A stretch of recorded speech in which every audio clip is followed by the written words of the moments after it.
Hello, this is Mr. Kays. We are continuing to talk about the origins of the Byzantine Empire. As you know, the Byzantines were nothing more than the eastern part of the Roman Empire.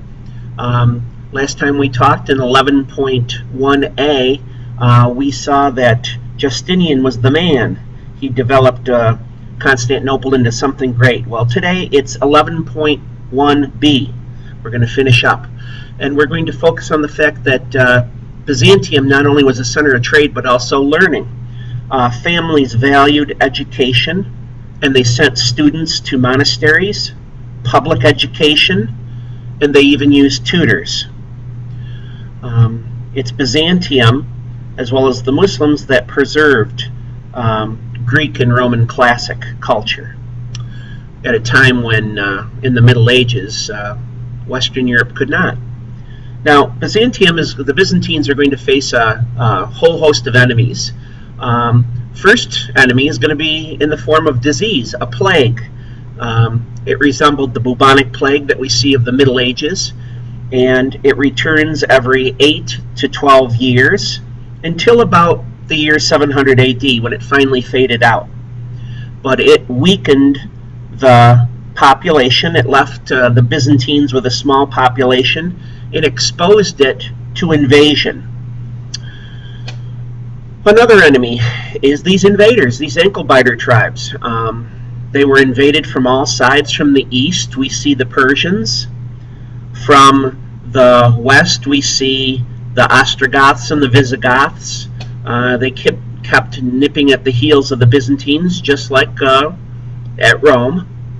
And then finally, in 1453, the city would fall to the Ottoman Turks. They were able to crack the walls with gunpowder, artillery, and force the Byzantines to surrender. The church itself is going to face problems. Since it was unified with the church at Rome, when the empire divided, slowly but surely we're going to see some differences here.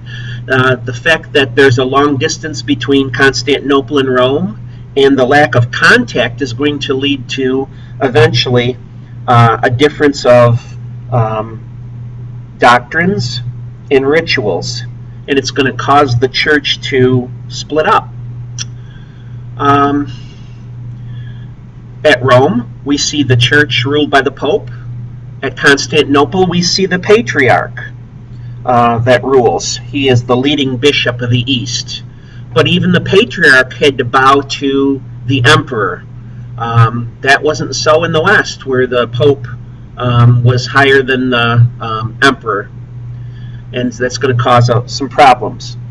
In worship in the Eastern Orthodox Church, they used icons. They were religious images.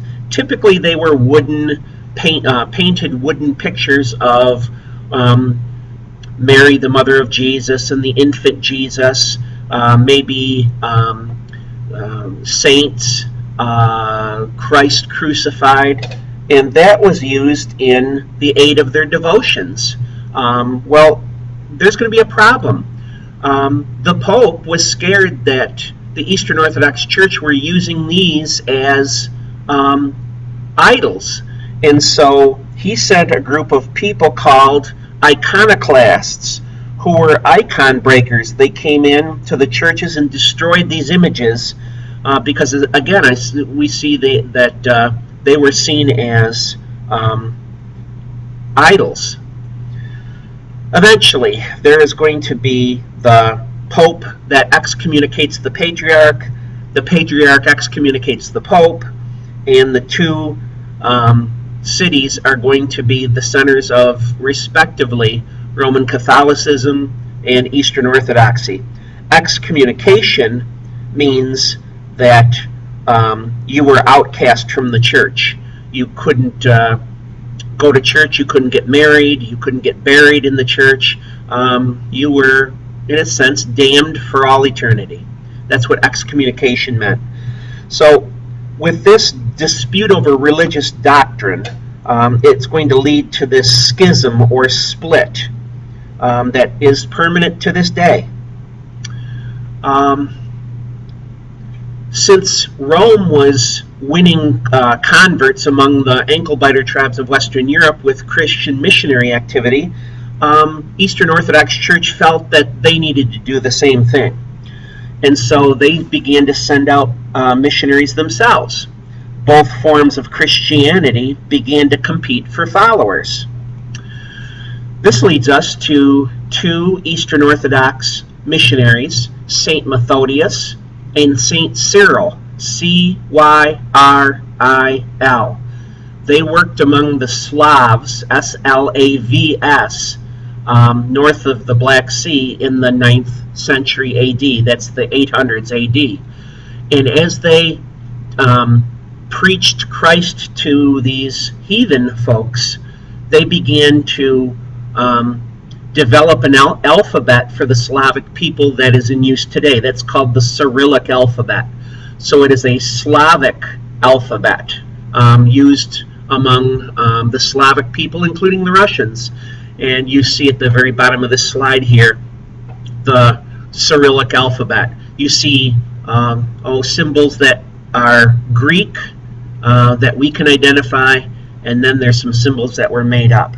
So we see an influence of the old Roman Empire into the Slavic community, even into Russia. So we have a trace of Roman Empire even into Russia today. Well, that's it for today. That's 11.1b. I'm out.